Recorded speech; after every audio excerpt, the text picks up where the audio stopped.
প্রিয় দিনী ভাইরা, আসসালামু আলাইকুম ওয়া রাহমাতুল্লাহি ওয়া বারাকাতুহু।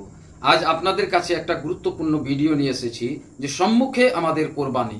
আর এই কোরবানিতে যে পশু জবাই করা হয়, সেই পশু জবাইয়ের দোয়া আর সুন্নাত তরিকা, কি নিয়ম আইন কানুন কি আছে, নিয়ম আছে, এই সব জানার বিষয় আছে।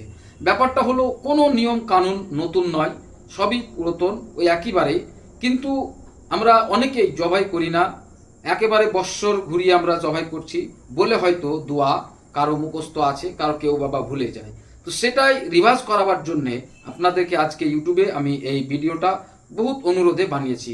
অনেক আমার ফলোয়ার, অনেক আমার সাবস্ক্রাইবার আমাকে বলেছেন যে ভাই একটা জবাই করার দোয়া, নিয়ম, সঠিক তরিকা জবাই করার, এইসব আমাদেরকে ভিডিওর মাধ্যমে বলে একটা সোশ্যাল নেটওয়ার্কে ছাড়েন। তো প্রিয় দিনী ভাইরা, আমি আজকে আপনাদের সম্মুখে এসেছি যে কোরবানি পশু জবাই করার নিয়ম। তো ইসলামে যে কোরবানি জবাই করা হবে, এই ইসলামে কোরবানি জবাই করার কিছু নির্দিষ্ট সময় কিংবা আদব নিয়ম এসব রয়েছে, যা শুনে যা সুন্নাত এবং শরীয়তের তরিকার অনুযায়ী হতে হবে। আর কোরবানি যে জবাই করবে, মানে যে ব্যক্তি জবাই করুক, সে ব্যক্তি যেন মুসলমান হয়, প্রাপ্তবয়স্ক হয়, আর যেন সুস্থ মস্তিষ্কের হয়, ওই মানুষ দ্বারা কোরবানির পশু জবাই করাবে। যদি নামাজি, পরেজগার, মুত্তাকি হয়, আলেম মানুষ হয়, তাহলে তো খুবই ভালো। আর নিজেও যদি এই দোয়া জানেন, নিজেও আপনি জবাই করতে পারবেন। যখন কোরবানির পশু জবাই করবেন, জবাইয়ের পূর্বে সেই পশুর প্রতি সহানুভূতি দেখাবেন, সেই পশুর প্রতি আদব কায়দা এইসব দেখাবেন। আর পশু যেন পবিত্র হয়, পাক সাফ পরিষ্কার পরিচ্ছন্ন থাকে, পশু যেন সুস্থ থাকে, কোনো অসুস্থ পশু যেন না হয়। আর এবার পশুকে দেখা গেল যে অনেকে দেখা যাচ্ছে যে ভোঁতা ছুরি, ইয়ানি ছুরি চলে না, সেই ছুরি দিয়ে পশুকে কষ্ট করে জবাই দিবেন না। কারণ পশুকে জবাই করতে হলে ছুরিকে তেজ ধারালো করতে হবে, আর এমন ধারালো যেন পশু যেন কষ্ট না পায়। যখন জবাই করবেন কমসে কম 4টি রগ, 4টির মধ্যে যদি 3টিও কেটে দেন তাহলে ভালো। 3টি রগ মধ্যে একটা হলো গলার শ্বাসনালী, একটা হলো খাদ্যনালী, আর একটা হলো এই জাগুলের শিরা, যেটা নিচে থাকে। দুটো শিরা থাকে, জাগুলের শিরা। তো জাগুলের শিরা দুটোর মধ্যে একটা কাটলেই যথেষ্ট। এবার রক্ত যখন পুরো শরীর থেকে বেরিয়ে যাবে, পশুর প্রাণ বেরিয়ে যাবে, পশু একবারে নিশ্চুপ হয়ে যাবে, তখন আপনি সেই পশুকে কাটাছেঁড়া করতে পারেন, চামড়া। আর পশু জীবিত থাকা অবস্থায় আপনি এসব করবেন না। দ্বিতীয় কথা, জবাই করার পর অনেকে দেখি যে হুলকুমে এইরকম ভাবে চাকুকে ঘোঁচা মারে, এই ঘোঁচা মারাটাও চলবে না। আপনারা পশু ওই হুলকুমে ঘোঁচা মারবেন না। ওই 4টি রগ কেটে যাবে, 4টি রগ কেটে যাওয়ার পরে আপনি অপেক্ষা করবেন, রক্ত বের হওয়া পর্যন্ত অপেক্ষা করবেন, পশুর প্রাণ বের হওয়া পর্যন্ত অপেক্ষা করবেন। তারপরে কিছু সুন্নতি তরিকা আছে, যেমন জবাই করার পর তকবীর বলা, দোয়া বলা। কেমন দোয়া? এই যে আপনাদেরকে এই দোয়ার জন্যই আজকে ভিডিওটা বানিয়েছি। এই দোয়াটা আপনাকে পড়তে হবে। এবার এই দোয়ার মাধ্যমে একটা আছে, দেখবেন বিসমিল্লাহি আল্লাহু আকবার। যদি দোয়ার মাধ্যমে কোথাও কোনো লাইন যদি ছুটে যায় তাহলে হয়তো আপনার জবাই হয়ে যাবে। কিন্তু বিসমিল্লাহি আল্লাহু আকবার এই শব্দটার মধ্যে যেন একটা অক্ষর যেন না ছুটে। তো দোয়াটা সর্বপ্রথম পড়বেন।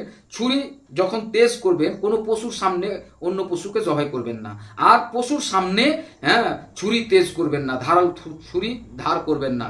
অনেকে দেখবে পশুর সামনে রেখে ছুরি তেজ করছে না। আপনি একদিন আগে, দুদিন আগে আপনি ছুরি তেজ করে নেন, ধারালো করে নেন, তারপরে পশুর সামনে অন্য পশুকে জবাই করবেন না, আড়ালে জবাই করবেন। এক পশুকে আড়াল করে নেবেন, তারপরে ওই পশুকে জবাই করবেন। এবার আসুন যে সুন্নতি তারিকা, যেটা দোয়া বলা হয়, আপনারা তকবীর পড়বেন, যেটা তকবীর আপনাদেরকে পূর্বে ভিডিওতে বলা হয়েছে যে আল্লাহু আকবার, আল্লাহু আকবার, লা ইলাহা ইল্লাল্লাহু, আল্লাহু আকবার, আল্লাহু আকবার, ওয়ালিল্লাহিল হামদ। এই তকবীর পড়বেন। আর যখন জবাই করবে আপনি দোয়া পড়বেন। দোয়াটা ভালোভাবে আপনি আস্তে আস্তে, আমি বলছি, আপনি ভালোভাবে স্পষ্টভাবে আপনি মুখস্থ করে নেন। আপনার আমি সাইডে দিয়ে দিচ্ছি, আপনি দেখে নেন, হয়তো স্ক্রিনশট নিয়ে নেন। জবাই করার আগে পর্যন্ত আপনি এটাকে রিভার্স করে ভালো করে ঠুটস্থ করে নেবেন।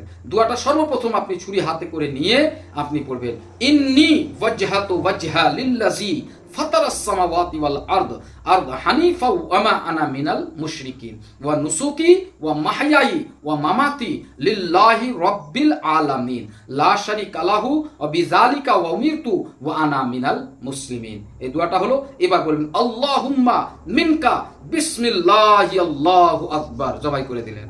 কি বলেন? আল্লাহুম্মা মিনকা বিসমিল্লাহি আল্লাহু আকবার বলে জবাই করে দিলেন। জবাই হয়ে গেল, এবার উঠে গেলেন, 4টা রগ কেটে গেল কিংবা 3টা রগ কেটে গেল, এবার দাঁড়িয়ে গেলেন। দাঁড়িয়ে যাওয়ার পরে ওই দোয়াটা পড়বেন। কোন দোয়া? আল্লাহুম্মা তাকাব্বাল মিন্নি কামা তাকাব্বালতা মিন খলিলিকা ইব্রাহিম আলাইহিস সালাম ওয়া হাবিবিকা মুহাম্মাদিন সাল্লাল্লাহু তাআলা আলাইহি ওয়াসাল্লাম। এবার আসুন যে ভাগা অন্যর কোনো যদি আপনি পশু জবাই করেন, এটা তো হলো নিজের পশু নিজে জবাই করা, ইয়ানি নিজের পশু নিজে জবাই করা, যে নাম নেওয়া হয় এটা উপরের দোয়াতে নয়, এখান থেকে নেবেন জবাই করার পর। ইয়ানি আল্লাহুম্মা মিনকা বিসমিল্লাহি আল্লাহু আকবার বলে জবাই করে দিলেন। তারপরে দাঁড়িয়ে পড়লেন আল্লাহুম্মা তাকাব্বাল মিন্নি কামা তাকাব্বালতা মিন খলিলিকা ইব্রাহিম আলাইহিস সালাম ওয়া হাবিবিকা মুহাম্মাদিন সাল্লাল্লাহু আলাইহি সাল্লাম। এটা নিজের কুরবানি, নিজের পশু নিজে জবাই করে নিলেন। এবার আপনি অন্য কারো করছেন, এবার অন্য কারো করবেন, তখন কি করবেন? তখন ওই দুয়াটার মধ্যে একটু চেঞ্জিং হবে। ওই মিনকার জায়গায় মিন্নির জায়গায় মিন পড়বেন। কেমন? আল্লাহুম্মা তাকাব্বাল মিন অমুকের পুত্র অমুক, অমুকের পুত্র অমুক, অমুকের পুত্র অমুক, অমুকের পুত্র অমুক, অমুকের অমুক। এইভাবে একটা জানোয়ারের, বড় জানোয়ারের মধ্যে, বড় পশুর মধ্যে 7টা ভাগ থাকে, তো 7 জনেরই নাম নেবেন। আল্লাহুম্মা তাকাব্বাল মিন অমুকের পুত্র অমুক, অমুকের পুত্র অমুক, অমুকের পুত্র অমুক বলার পরে কামা তাকাব্বালতা মিন খলিলিকা ইব্রাহিম আলাইহিস সালাম ওয়া হাবিবিকা মুহাম্মাদিন সাল্লাল্লাহু আলাইহি ওয়াসাল্লাম। এইটা হলো যথেষ্ট। এবার আপনাকে শুরু থেকে বলি একবার, আর ভিতরে অন্য কোনো বাইরের কথা লাগাবো না, একেবারে শর্টকাটের মধ্যে দোয়া বলছি। যে ইন্নি ওয়াজহাতু, হাতে ছুরি নিয়ে নেবেন। হাতে ছুরি নিয়ে নেওয়ার পরে আপনি পড়বেন দাঁড়িয়ে আল্লাহ ইন্নি ওয়াজহাতু ওয়াজহা লিল্লাযী ফাতারাস সামাওয়াতি ওয়াল আরদ হানিফা ওয়া মা আনা মিনাল মুশরিকিন ওয়া নুসুকি ওয়া মাহইয়াই ওয়া মামাতি লিল্লাহি রাব্বিল আলামিন লা শারিকা লাহু বিযালিকা উমিরতু ওয়া আনা মিনাল মুসলিমিন। আল্লাহুম্মা মিনকা বিসমিল্লাহি আল্লাহু আকবার। নিজের কুরবানি হলে আল্লাহুম্মা তাকাব্বাল মিন্নি কামা তাকাব্বালতা মিন খলিলিকা ইব্রাহিম আলাইহিস সালাম ওয়া হাবিবিকা মুহাম্মাদিন সাল্লাল্লাহু আলাইহি সাল্লাম। যদি অন্য কারো কুরবানি হয়ে থাকে, অন্য কারো আপনি জবাই, অন্য কারো পশু যদি আপনি জবাই করেন, তাহলে আপনাকে এই দোয়াটার মধ্যে এটা পড়তে হবে আল্লাহুম্মা তাকাব্বাল মিন অমুকের পুত্র অমুক, অমুকের পুত্র অমুক, অমুকের পুত্র অমুক কামা তাকাব্বালতা মিন খলিলিকা ইব্রাহিম আলাইহিস সালাম ওয়া হাবিবিকা মুহাম্মাদিন সাল্লাল্লাহু আলাইহি সাল্লাম। তো এই ভিডিওটা বেশি বেশি করে বন্ধু বান্ধবদের কাছে শেয়ার করে দেন। আর কয়েকটা দিন আছে, তারাও এই ভিডিওটা দেখে, দোয়াটা দেখে তারাও রিভার্স করে মুখস্থ করে নেবেন। আসসালামু আলাইকুম ওয়া রাহমাতুল্লাহি ওয়া বারাকাতুহু।